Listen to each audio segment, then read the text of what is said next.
Olá, meus queridos e minhas queridas. Hoje a minha convidada é uma especialista no transtorno do espectro autista, algo que muito se fala hoje em dia, porque hoje se tem mais conhecimento, e antigamente não se tinha muito. Não é, doutora Carolina? Tudo bem? Tudo bem, obrigada pelo convite. E eu que agradeço sua presença aqui. Eu te conheço desde pequenininha, né? Mas eu te vi querer ser médica, eu te vi ir para São Paulo para fazer cursinho, para entrar na faculdade. Em que momento que você escolheu a psiquiatria? Eu escolhi a psiquiatria, eu brinco que é a psiquiatria que me escolheu, não fui eu que escolhi, foi apaixonamento. Foi no sexto ano, quando eu passei pelo estágio de psiquiatria, e aí eu realmente me encantei e comecei a acompanhar mais o professor de psiquiatria da faculdade. E aí foi esse encantamento, e desde então eu sou apaixonada e não me vejo em outra área. O que te encantou na psiquiatria? Eu acho que meu pai é cirurgião e eu sempre gostei da cirurgia, mas o que eu gostava era o paciente, estar com o paciente. Então, isso foi me levando à psiquiatria. E quando eu passei no estágio de psiquiatria, eu falei, é realmente isso. Porque, assim, os médicos, hoje, eu acho que há uma preocupação maior nesse aspecto, né? Que é a medicina humanitária, não é? Isso. Porque o médico, ele tendia a ser mais frio, né? É o pão, queijo, tá aqui, isso e tal. E é uma pessoa que está ali na frente dele, Exatamente. né? E quando você vai procurar um médico, você não vai procurar um médico que você está legal. Todo mundo vai com alguma dor. Tem alguma coisa acontecendo. Exatamente. Né? Depende de qual dor que seja, é um sofrimento. Então, é um ser humano que está ali com um sofrimento, cheio de problema, que o médico não precisa ser psiquiatra, mas ele tem que dar o acolhimento àquele paciente, Exatamente. Né? Então, não sei se foi isso que você... Eu me encantei por isso e assim, eu até brinco que dentro da cirurgia eu vi o quanto você está mais em contato com o paciente na hora de trocar curativo, na hora de num pós-operatório mais próximo, que ele melhora muito mais rápido. Então, esse cuidado mais humanizado realmente que ele tem, e os estudos falam isso, né? E aí, quando eu vivenciei isso na prática, foi realmente que me encantou. E aí, quando eu passei pela psiquiatria, que fui vendo os transtornos psiquiátricos, as dificuldades e o quanto poderia melhorar a qualidade de vida, não a cura, mas a qualidade de vida, isso realmente me encantou. Eu sou uma pessoa que eu sou medicada, porque eu tenho transtorno de ansiedade, tenho depressão, né? Uma coisa que você fala, eu tinha, não, eu tenho, que é uma coisa que é pro resto da vida, e eu sou medicada. Né? Então, eu agradeço a Deus por ter entrado um psiquiatra na minha vida, né? Mas aí você se especializa na pediatria. Eu fiz psiquiatria e depois eu fiz mais um ano de psiquiatria da infância e adolescência. Porque eu sempre gostei muito de criança e aí na psiquiatria geral realmente foi o que mais me identifiquei, o que mais tinha... me encantei mesmo. E aí eu fiz mais um ano, né, no Hospital das Clínicas lá em São Paulo. E depois fui fazendo outras especializações dentro da psiquiatria da infância e adolescência. Você acha que os pais estão preparados para perceber os transtornos dos filhos? Eu acho que depois da pandemia tem se falado muito mais de saúde mental. Acho que nunca se falou tanto de saúde mental como nos últimos 4 anos. Antes era muito mais tabu, então no começo eu lembro que perguntavam, mas você vai fazer psiquiatria da infância e adolescência? Que criança vai no psiquiatra? É a primeira coisa que a gente pensa, né? Qual o motivo da criança? A infância é uma fase realmente de alegria, de descoberta, de um desenvolvimento, um boom, né? E aí por que ele vai no psiquiatra? Mas é a parte também que a página está em branco, né? Está em branco e que se acontecer alguma alteração nessa fase, altera toda a vida. Então, é isso que eu gosto muito de trabalhar com criança e adolescente, que a gente consegue realmente modificar como essa criança vai se desenvolver. De repente, evitar esse trauma que vai ser pro resto da vida, exatamente, né? Que pode causar muitos outros traumas. Com certeza, né? E outras comorbidades, outras patologias. E aí você consegue evitar que um cérebro cresça em estresse. Então, você melhora muito, é um adulto muito mais resiliente, muito melhor trabalhado, com uma qualidade de vida muito melhor. Antes de entrar no assunto que eu quero entrar, que é o autismo, eu queria te perguntar o que você acha dessa da criança ficar muito tempo no celular, na internet, que quando você tira, ela não sabe viver sem aquilo. Sim. O que isso vai provocar nas gerações futuras? Isso a gente já sabe por estudos científicos, né? Que causa o celular, o computador, o tablet, ele tem muita informação. E às vezes muitas informações que o cérebro não está preparado. Então, o nosso cérebro ele vai acabar o desenvolvimento total na faixa dos 25 anos. Então, você dá uma informação para uma criança de 4, 5 anos, que o cérebro dela não está preparado, isso vai causar alterações. Vai bugar. às vezes dá um bug.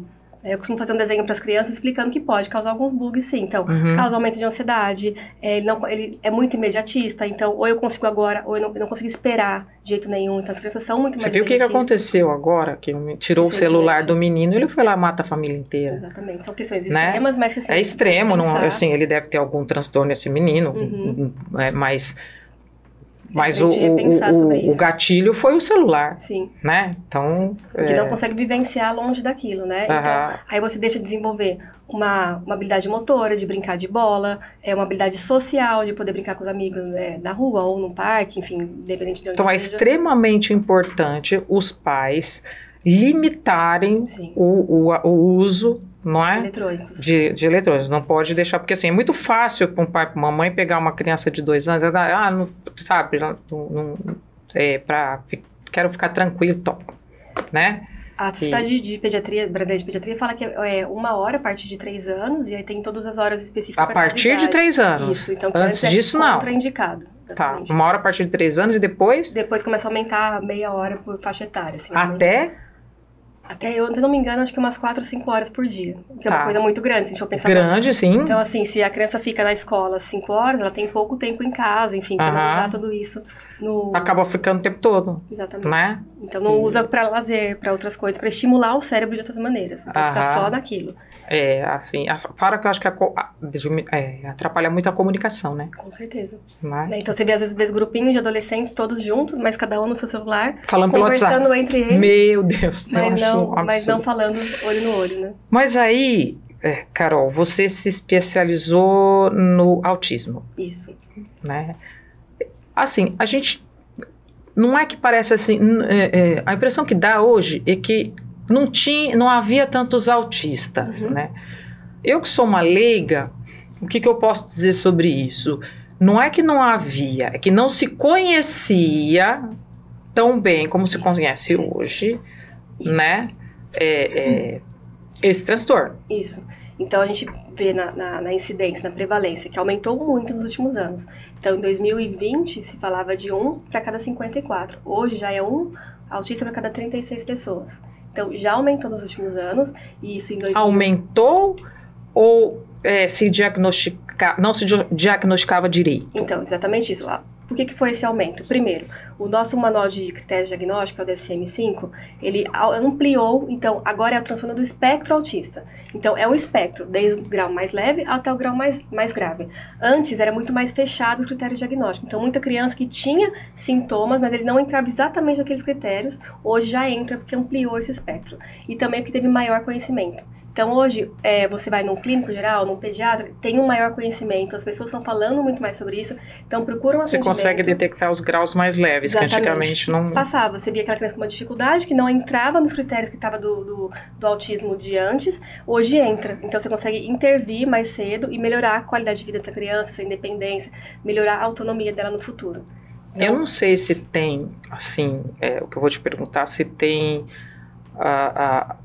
algo específico, né? Mas uma criança tem como identificar alguns traços do autismo na criança? E quais seriam eles? Então, a gente consegue identificar até os 3 anos sinais e sintomas.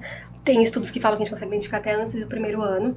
Tem algumas pesquisas falando sobre por exemplo, eye tracking, que é a maneira de detectar para onde o bebezinho olha. Então, se ele vai olhar na região dos olhos da mãe, ou ele olha na região da orelha, em outros locais. Então, isso já são sinais. Não quer dizer que ele não olhe para você, né? Então, por exemplo, esse eye tracking ainda tá sendo estudado, mas é muito interessante porque, assim, o bebê tem um desenvolvimento típico, né, que não é do espectro, ele vai olhar na região dos olhos, né? Mas o bebê que vai desenvolver de maneira diferente, ele vai olhar mais para a região da orelha, de outros locais. Então, ele se interessa por outros locais, não na região dos olhos. E aí, consegue identificar alguns sinais desde antes do 1º ano. Mas isso ainda é questão de estudos. E a gente consegue ver, então, nos 2 anos, por exemplo, uma criança que tem uma dificuldade no balbúcio, então, lá pelos seus 7, 8 meses, ela não começa a balbuciar. Então, chamar a mãe, o pai, quando tá com fome, ou quer brincar aquele bababá, começa a ter um atraso nisso. Muito grande na fala, né? Na fala. A fala é o principal, mas a gente começa a ver também na questão motora. Demora um pouco mais para andar, demora para procurar uma comunicação. Então, ou aquele bebê muito quieto, então aquele bebê assim, nossa, nem parece um bebê em casa, ele é tão calminho, ele não reclama de nada, às vezes tá com a fralda suja, não reclama. Então, o bebê é muito pacífico, a gente já começa a ficar um pouco preocupado nesse sentido.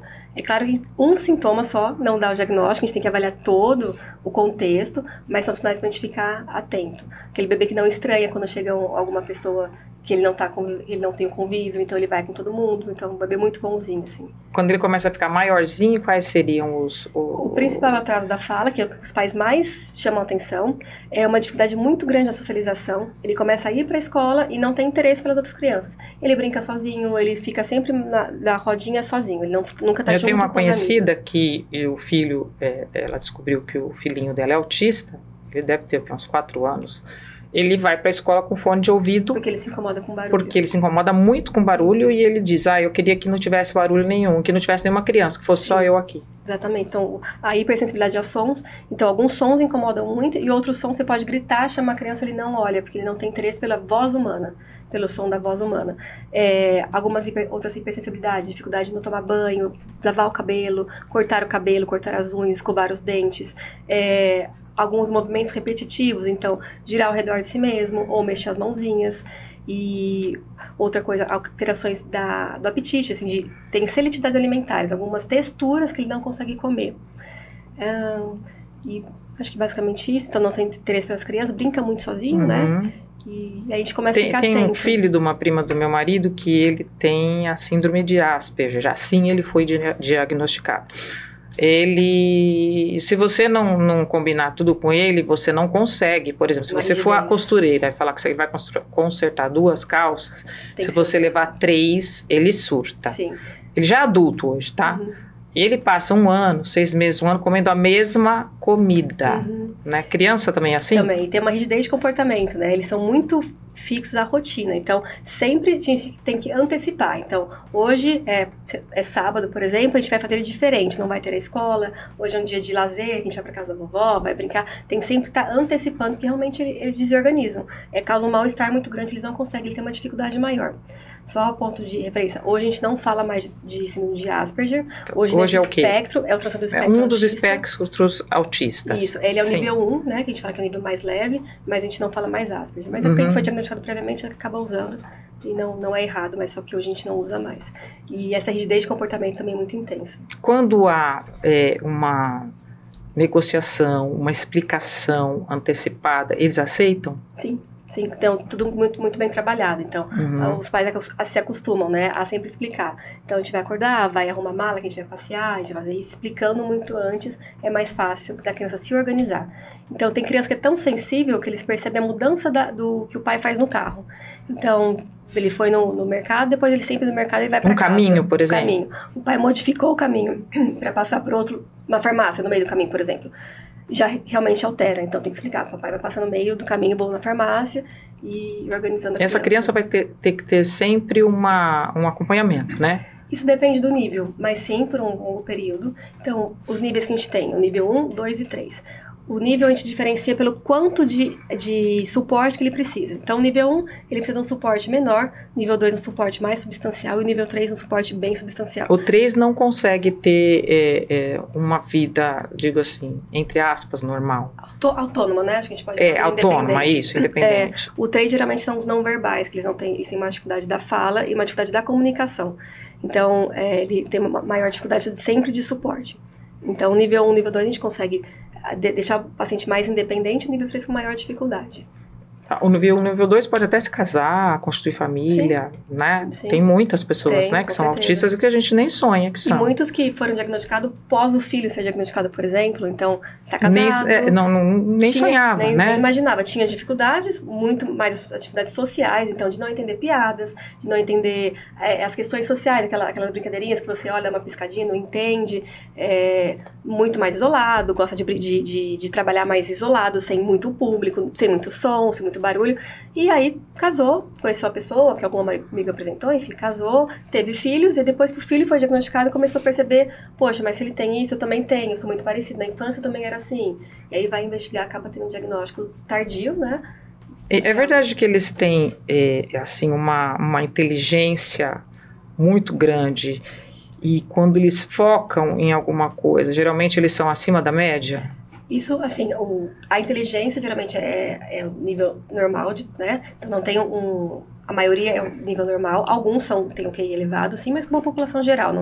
Eles não têm o QI elevado além da população geral. Porque tem-se a falsa disseminação de que eles têm o QI elevado. Não, né? Não necessariamente. Eles podem ter, mas não necessariamente. Mas eles têm os hiperfocos, que a gente chama. Então, por exemplo, eu conheço pacientes que eles gostam muito de trem, metrô. Então, eles sabem todas as linhas de Paris, de São Paulo, então, de Madrid. Eles estudam muito isso, gostam muito. Se eles tiverem um determinado foco, eles vão querer saber tudo sobre aquilo. Sobre aquilo. E aí pesquisa, e realmente sabe tudo sobre aquilo. Mas qual a grande dificuldade do hiperfoco? Ele não consegue conversar sobre outros assuntos. Só aquele. Então, essa é a dificuldade social. Então, sabe tudo sobre aquilo, mas o amiguinho chega e vai falar sobre outro assunto, e ele não consegue, ele continua naquele assunto do trem, do metrô, ou só do futebol, do hiperfoco dele. Como é que você faz porque é muito difícil, como é que seu filho não pode ficar fora da escola, você vai querer cada vez mais que ele tenha o mínimo de socialização, não é isso? Como é que isso se torna possível? Desde pequeno, né? Então, quanto mais precoce o diagnóstico, melhor a evolução. Então, desde pequeno a gente vai colocar em rodinhas, então a professora ou o acompanhante terapêutico ou o próprio terapeuta vai inserir em grupos, então ensinar a brincar, a dividir. E como que é brincar, por exemplo, de bolinha? Joga pra bolinha, traz a bolinha de volta. Bem gradual. Na adolescência é muito importante, quando o paciente tem maior dificuldade, ter algum acompanhante terapêutico, que a gente fala. A pessoa vai junto. Tem até um programa muito interessante no Netflix que chama Amor no Espectro. Que mostra os acompanhantes terapêuticos junto com os adultos jovens, né, no espectro, a ir em encontros amorosos. Então, o que você vai falar, qual assunto você vai puxar, se puxar assunto que você não gosta. Geralmente são autistas com autistas? Não. Geralmente sim, ou, por exemplo, algumas outras síndromes genéticas, síndrome de Down, relacionados, mas geralmente é mais do autismo mesmo. Mas é muito interessante porque mostra essa dificuldade. Eu vou chegar num lugar estranho, né, com uma comida que eu não sei se eu vou gostar, com uma pessoa que eu vou conhecer, que é o assunto que eu vou puxar. Que insegurança que tem ali, né? Enorme, isso. Né? Então... Mas é muito bonito de ver que é possível, né? Então, os pais muito preocupados de como vai ser isso. Quer dizer, o diagnóstico de autismo numa criança não é para os pais se desesperarem. Seria isso? Sim. É uma maneira de desenvolvimento diferente do que é o esperado, mas a gente tem como trabalhar. A gente tem uma coisa, algo no cérebro que chama neuroplasticidade, que ela é incrível. A gente consegue moldar o aprendizado e, com isso, ampliar esse aprendizado. Você consegue, por exemplo, melhorar tudo isso, essa socialização, essa coisa da rotina, da alimentação? A gente consegue, a gente sempre tem que entender qual que é o limite do paciente. Então, a gente consegue melhorar. Então, por exemplo, algo que é muito recorrente queixa, as estereotipias, que é o movimento do corpo de forma inconstante. Geralmente, ela vem como forma de se organizar. Então, eu tô nervoso, tô ansioso, quebrou a rotina, eu faço estereotipia e isso me acalma. Muitas estereotipias não são funcionais, adequadas socialmente. Então, como é que a gente vai fazer? Então, ao invés de eu balançar as mãos ou girar ao redor de mim mesmo, eu posso pegar uma bolinha, apertar a bolinha, né? Eu posso mexer o dedão. Você vai dar uma alternativa para eles, e eles aceitam. E aí você vai trabalhando gradualmente isso. E aí ele consegue depois se organizar de forma mais fácil. E aí entender que quebrou a rotina, tem outras opções. Então, eu tenho a opção A, B, C. Então, não vai ser a que imaginei, mas eu tenho outras opções. E gradual ele vai conseguir. Por isso é tão importante o número de horas de terapia. Então, acho que isso assusta muito. Então, quando tem o diagnóstico, você já vem com a lista de tanto de terapia que ele precisa. E, geralmente, o que a ciência fala pra gente? De 10 a 40 horas por semana de terapia. Então, é muita coisa. A gente tá, Carol, num país onde quem tem poder aquisitivo pode fazer tudo isso, entendeu? Tem muito mais... Quem tem recurso pode oferecer tudo isso que você está falando, né? E quem não tem recurso, como é que fica? E mesmo quem tem recurso, eu falo que é até impagável, né? Porque realmente são muitas horas, é muita coisa. A gente tem pelo serviço público, mas sempre são as questões, né? Não tem tantas horas, tem menos horas, então por isso que os pais têm que ser muito bem orientados. Os pais e também a escola. E tem no serviço público profissionais suficientes para fazer esse trabalho? Atualmente não acaba tendo nem no particular o suficiente. Quanto mais no serviço público. Exatamente. Então tá uma fase que tá mais difícil, mas isso é uma questão geral, assim, nem não só no Brasil. A gente vê que também em outros países isso vem acontecendo também. Porque teve esse aumento, e aí agora que as coisas estão se organizando melhor. E as escolas, né? Porque as escolas, elas tendem a aceitar alunos especiais. Sim, pela lei elas são obrigadas. São obrigadas a aceitar alunos especiais. Os professores, por exemplo, existe muita violência hoje, né? Sim, as crianças são violentas, são agressivas. Como é que é para o professor, como é que é essa criança para ir para a escola hoje? Hoje eles podem ter um auxiliar com eles, né? A gente pode solicitar isso. E também é muito importante os professores estarem sempre atualizados sobre isso, porque muitas vezes são mudanças... Pode ser um familiar esse auxiliar? Não. Até pode, né? Mas geralmente o que as prefeituras têm feito, o governo, é de profissionais que eles contratam e aí é dentro da escola.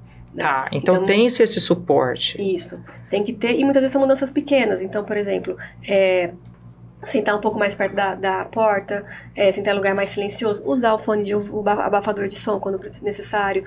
Só que quando chegar na época, né, que essa criança não está na época da alfabetização, não está na época do aprendizado, né? Sim. Como é que vai usar o abafador, né? O abafador, ele só abafa um pouco, mas a criança consegue escutar, ele não fica sem escutar nada. Ele escuta a professora. Escuta a professora, então sentar um pouco mais próximo, ele só consegue.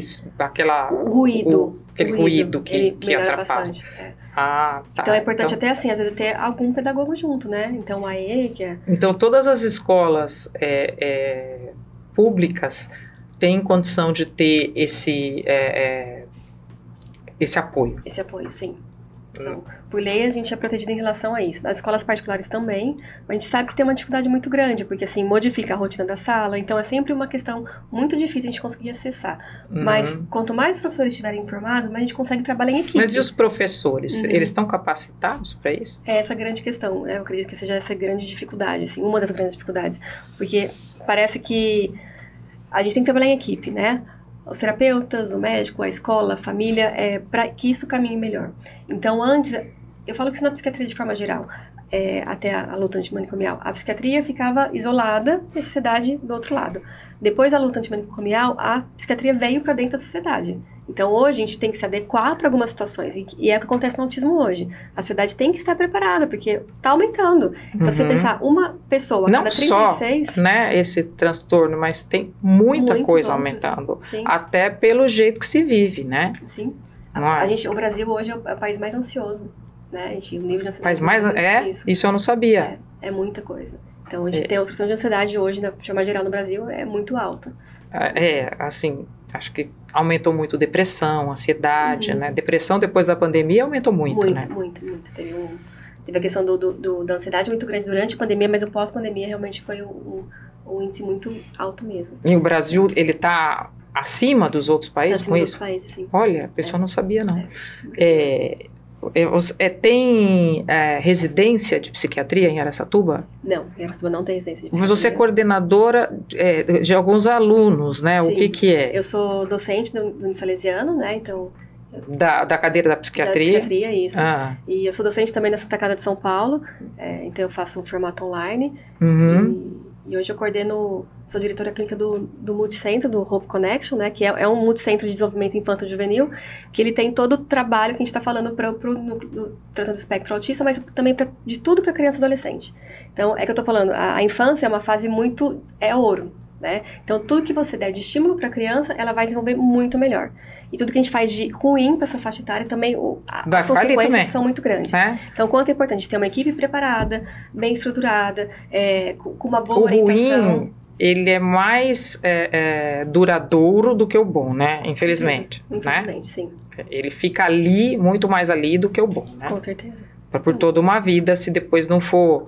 isso não for tratado. Exatamente. Então, as consequências são muito maiores. Então, vamos pensar, uma criança tem uma dificuldade escolar, às vezes por uma dificuldade de interpretação, que rapidamente a gente pode intervir com uma pedagoga, por exemplo, mas ela não teve... Um pai que fala para uma criança, você é burro. Exatamente. Aí ele começa o quê? Não quero ir para a escola, sou burro mesmo, não vou conseguir, começa a entrar no quadro de ansiedade, não quer mais ir para a escola, acaba indo, acaba achando que é burro mesmo. Sim. Né? Aí depois não consegue um emprego, porque ele acha que ele é incapaz, e de repente era só um olhar muito mais próximo ali nos seus 6, 7 anos, tipo, então tá, eu tenho dificuldade em uma coisa, mas eu consigo de outras maneiras lidar com isso. Então, nossa, isso é muito tá longe, hein, de você olhando assim para a grande maioria, você olhando assim para, eu digo, por isso que eu falo que no Brasil só tem um jeito, a educação, né? Só tem um jeito para o Brasil melhorar a educação, que você você pegar, por exemplo, assim, um pai e uma mãe que sejam instruídos, né, que não sejam ignorantes, que eu digo assim, que não tenham judiação, não teve acesso a esse tipo de informação. Não é que é o ignorante de ser burro, não estou falando isso não. Exatamente. Não teve acesso a esse tipo de informação para saber como lidar com o filho, né? E isso vai se propagando. Né? Geração após geração. Com a internet a gente tem muitas boas informações, tem informações ruins também. Péssimas também. Né? Eu acho que tem mais ruins do que boas, viu? Sim. Não sei. Geralmente vem umas assustadoras, assim. Você terminando um centro, né? Isso, que é o Hope Connection, né? Que é o Multicentro. Ele já está de portas abertas, já inaugurou. O que ele vai oferecer? A gente tem psicólogos, fonoaudiólogos, terapeutas ocupacionais, psicopedagogos, psicomotricistas, nutricionistas, fisioterapeutas, além de psiquiatra da infância e adolescência, pediatria, neuropediatria e odontopediatria. Só para o espectro autista ou para outros transtornos? Tudo de criança e adolescente. E muitas vezes nenhum transtorno. Então, por exemplo, uma dificuldade escolar. Uma agressividade. Uma irritabilidade, um nervosismo, alguma alteração só comportamental. Temos ali. E o nosso diferencial... Uma inibição extrema. Uma criança muito tímida, assim. Uhum. E além disso, a gente tem também um cuidado materno-familiar. A gente tem um salão de beleza, tanto para corte silencioso para a criança do espectro, quanto para a mãe poder, enquanto espera o filho na terapia, poder fazer uma unha, uma escova. A gente tem também uma sala de pilates e um espaço de coworking para essas mães que esperam, porque a gente sabe que é muito... Isso vai ser o quê? Com uma mensalidade? Como é que vai ser? Isso aí, assim, geralmente são custeados, as terapias dos filhos, geralmente são custeadas ou pelos planos de saúde. Pelos planos de saúde. Isso. Essa parte materno-familiar é um custo particular, mas, por exemplo... Mas os filhos, os planos de saúde vão cobrir? Isso, eles têm os planos de saúde, sim. Bom. Isso é bom. Né? A gente tem muitos espaços aqui nessa que funcionam muito bem. Né? E porque até então não existia isso. Não se falava, né? Não se falava. Você podia até ir ao psiquiatra, diagnosticar, ser orientado pelo plano de saúde, você poderia fazer isso. Sim. Mas não tinha um centro como esse, né? Um espaço como esse, que vai ter, pelo que você me mostrou, a gente vai mostrar as imagens também aqui, é bem grande, né? É bem grande, a gente tem 5.000 metros quadrados lá, a gente também tem um auditório, né, que a gente vai fazer boas parcerias aí para trazer informações, né, que eu acho que informação que, como você falou, a educação é o que vai gerar... Eu acho que no Brasil a educação no sentido de instruir as pessoas, de informações, né? sim. Informações, de ter acesso à informação adequada, né? Isso. Você também foi a responsável por se criar um centro disciplinar dentro da Santa Casa, isso. Né? Eu fiz residência de psiquiatria geral na Santa Casa de São Paulo e depois eu fiz psiquiatria infantil no HC, mas nesse meio do caminho eles montaram um núcleo de autismo lá, isso em 2012, 13, e eu fui coordenadora lá por 3 anos. E que serviço que a Santa Casa oferece nesse sentido? Hoje, esse serviço específico do autismo, ele acabou ficando para a Unifesp. Por questões políticas, burocráticas, está com a Unifesp. Mas o que eles têm lá hoje? É a psiquiatria, psicologia, fisioterapia, terapia ocupacional... Na Unifesp hoje? Isso. Então, que é o mesmo local físico, né? Mas todo mundo tem acesso? Todo mundo tem acesso. Não deve ser muito fácil marcar e tal, mas... Uma fila de espera grande, mas existe. Todo mundo tem acesso. Então, é um serviço de excelência. Assim... É muita gente, sim, mas quase nenhum país tem uma medicina de graça como no Brasil tem, exatamente. Né? Entendeu? Então a gente fala muito dos Estados Unidos, mas lá é só particular. Mas só pago. Tem muitos países que é assim, não pagou, você morre na porta do hospital. Porque realmente não tem acesso. Né? Não tem acesso. Não digo que é uma maravilha, né? Tá longe de ser uma maravilha, mas pelo menos tem para onde... Tem para onde ir, né? E por que você acha que aumentou tanto? A gente falou isso, mas não perguntei para você por que aumentou. Aumentou por conta dos critérios diagnósticos mesmo, né? E pelo aumento da informação. Né? Não tem nenhuma outra explicação científica que eu possa falar para você. Aumentou por conta disso, aquilo. São essas. Mas a criança já nasce, não nasce? Já nasce. É um transtorno do neurodesenvolvimento. Significa que ela já nasce com alterações desde o começo. Então o cérebro está se desenvolvendo de maneira diferente do que é esperado. Então começa a ter os marcos. Mas desde dentro do útero da mãe? Sim. Tá. Então, assim, a gente tem uma coisa que a família se assusta muito, é a tal da poda neural. Não sei se já ouviu falar na poda neural. Não. A gente tem a poda neural de maneira fisiológica, todo mundo passa por isso aos 3 anos, no início da adolescência e depois na fase final, no começo da vida adulta. Então, aos 3 anos é a primeira. Porque a gente nasce, o maior número de neurônios que a gente tem na vida é quando a gente nasce. E não necessariamente isso é bom, porque tem muita informação e não necessariamente está o fluxo adequado, aquele trânsito tá um pouco bagunçado. Então, aos 3 anos... Eles vão morrendo, né, depois. É importante ter essa poda, porque é que nem árvore, né? Lá da pozinha que ela cortar para ela ficar mais forte. Então, tem essa adequação. Então, alguns neurônios que estão na parte motora, mas eles são sensoriais, eles têm que morrer, eles não fazem parte dali. E aí, organiza. Então, às vezes no autismo, os pais falam, ele regrediu depois da poda neural. Por isso que é importante o começo do tratamento. Então, tratar de forma adequada para quê? Para que ele tenha sempre aquele aprendizado diário, para quando acontecer a poda neural, ele não regredir. E pode acontecer de ter regressão curta, tá? Depois recupera, mas é importante essa questão da rotina do tratamento, é justamente para isso, para essa neuroplasticidade ser melhor. Então, o que você aprende, o que você faz todos os dias, melhora. Então, você faz musculação todos os dias, é muito melhor que você fazer uma vez por semana. O seu músculo aprende aquilo, ele vai criar aquela memória, isso. Se você faz de vez em quando tiver a poda neural, ele vai ser eliminado, porque você não está usando tanto. Então, a análise do comportamento, que a gente fala que é o principal para o autismo, que são as terapias diárias, várias horas por dia, é justamente para isso, para ensinar a sempre aquelas habilidades para elas se manterem.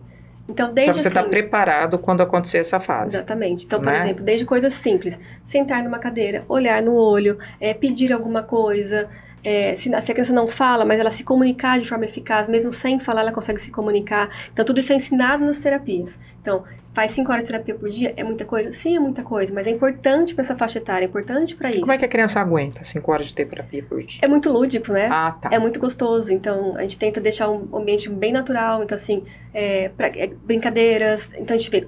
Primeiro são feitos... Eu digo a criança e o adolescente, né? Sim. Que o adolescente que ele é muito ligado em mídias sociais, eu não sei se vocês usam também isso, mas sim, ele fica... Sim, terapia também. Né? Porque senão ele fica louco. Exatamente. E é importante até não ser tanto assim no consultório, né? Porque muitas vezes querem... eu tenho dificuldade em sentar e pedir um café, pedir um lanche, então vamos na lanchonete, pedir um lanche com você, como é que a gente vai fazer isso, criando essas habilidades para criança, para adolescente. Conforme ele vai crescendo, vai ter uma redução dessa carga horária, mas nessa primeira infância é muito importante. Então, é para ele aprender estímulos que ele precisa. Para a vida. Para se relacionar. Sim. É genético? É genético. 80% são genéticos. A gente sabe que tem mais de 1000 genes envolvidos. Não tem um gene específico. Então, mas geralmente, se você encontra, né, numa criança o espectro autista, o pai ou a mãe tem... às vezes eles têm alguns sinais, mas não fecha o critério. Tá. Mas tem algumas dificuldades. Os sinais muito sutis. Isso. Então, ou, por exemplo, passou a vida, um nível mais leve, não foi diagnosticado, e depois a gente acaba diagnosticando. Que tem alguns sinais. Que tem algum sinal e fecha o diagnóstico. Ou então isso sempre vai passar? Geralmente sim, não dá pra gente garantir, porque a gente não sabe quais genes que são. E é a relação. Mas ainda não se sabe quais são os genes. Sabe que são mais de 1000 genes. Mas não é, por exemplo, o A com o B. São esses 1000 genes, que não necessariamente os 1000 estão alterados, mas a conexão entre eles. Então, um gene modificado com outro gene dá tais sintomas. Então, é muito complexo. Tá muito ainda. No começo do... Não tá tão no começo. Não tá tão no começo, mas a gente não consegue falar assim, olha, tal gene é o culpado por isso. Não consegue ainda. Um dia vai saber. Com certeza, porque a gente tá com a medicina cada vez mais avançada. E aí, um dia vai saber, e aí de forma mais pura, você né? acha que o tratamento vai ser mais eficaz? Vai, porque a gente consegue modular, fazer uma coisa individualizada, mais do que a gente já faz. Então, por exemplo, tá alterado o DNA A, B e C, então eu consigo tratar de forma A, B e C. O outro é o XYZ, então a gente consegue individualizar ainda mais.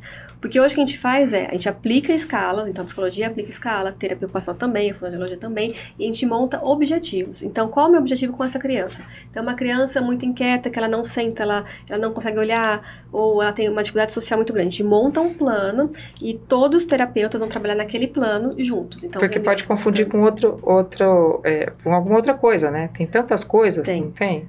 No autismo é muito comum as comorbidades, que são outras patologias juntos, como déficit de atenção e hiperatividade, um transtorno opositor desafiador, que são crianças que não querem obedecer regras, são mais irritadas, um transtorno de humor, uma depressão, uma ansiedade também, epilepsia também. De vez em quando eles surtam, né?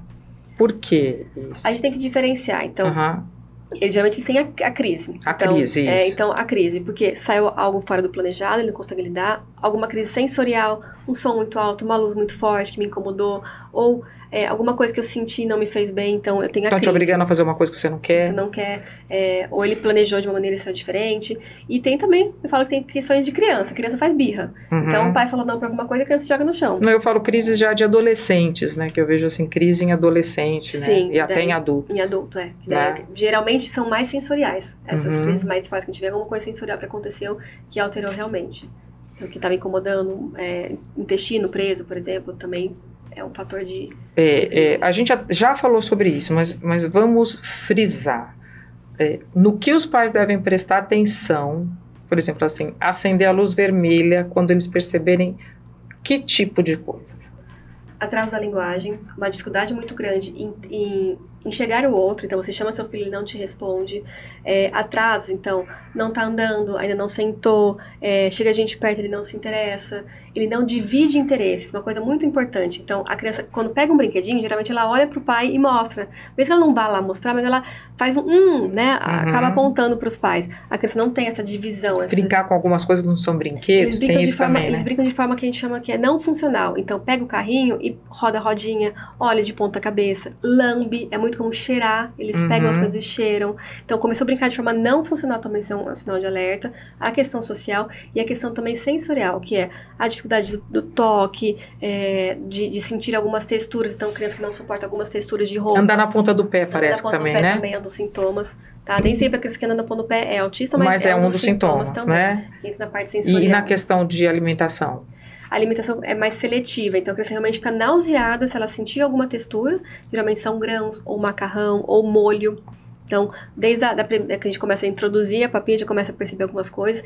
Tem criança que tem questão com a cor, então não come nada vermelho, nada laranja. Então assim, os pais têm que começar a observar todos esses aspectos, isso, né? É muito importante. E a partir de quantos desses que você já tem que ficar preocupado?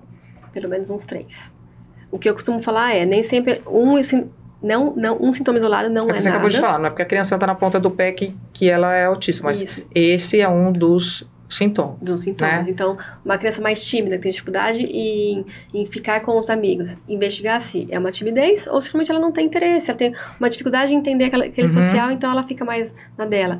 Um diagnóstico diferencial importante é audição. A criança escuta bem? Porque muitas vezes acontece, a criança não está escutando, tem um otite de repetição, muita dificuldade, e aí ela não escuta, ela não vai interagir com o mundo. Então, isso também se ela escuta bem, mas ela não está te respondendo, é outro sinal de alerta. Outro sinal de alerta. Começou a fase de balbúcio, para os seus 6 meses, começou o sorriso social, que é por volta dos 3, 5 meses, não começou, então o sorriso social, a mãe chega e a criança já começa a sorrir. Que a gente sabe, e aí começa a não... Então, assim, a apatia também é um sintoma. É um dos sintomas. Ou uma criança muito irritada, nervosa também. Também como alteração no sono. Os dois extremos, né? Os dois extremos. Isso é bem importante. E não se desesperar, procurar um especialista, muito importante, pra gente identificar o que está acontecendo de alterado, para que a gente consiga orientar e seguir o melhor caminho para aquela criança, para aquela família. E assim, tendo percebido esses sintomas, né? O que você diria para essas mães, para esses pais? Procurar um especialista. O mais rápido possível. O mais rápido possível, não se desesperar. Muitas vezes a família se queixa, a mãe principalmente, tá todo mundo falando que eu sou louca, que eu tô procurando doença no meu filho. Gente, cérebro de criança é uma esponja. Então, quanto mais estimulante der nessa faixa etária, melhor. Então, tá com alguma dificuldade, procura um especialista, vamos procurar uma intervenção, porque muitas vezes não é do espectro, mas tá com alguma dificuldade. Pode ser que seja também, né? Pode ser que seja também, né? Mas a gente já começa a estimular e vai ser muito melhor pra essa criança. No caso, eu acho que de suspeita de doenças, né? Eu acho melhor pecar pelo excesso do que pela falta. Pela demora. Né? Pela demora. Porque se não for, graças a Deus. Sim. Mas e se for? Se for, a gente vai intervir. Né? Carol, muito obrigada por ter vindo. Eu que agradeço. Obrigada a todos. Um beijo para vocês e até a semana que vem com mais um podcast.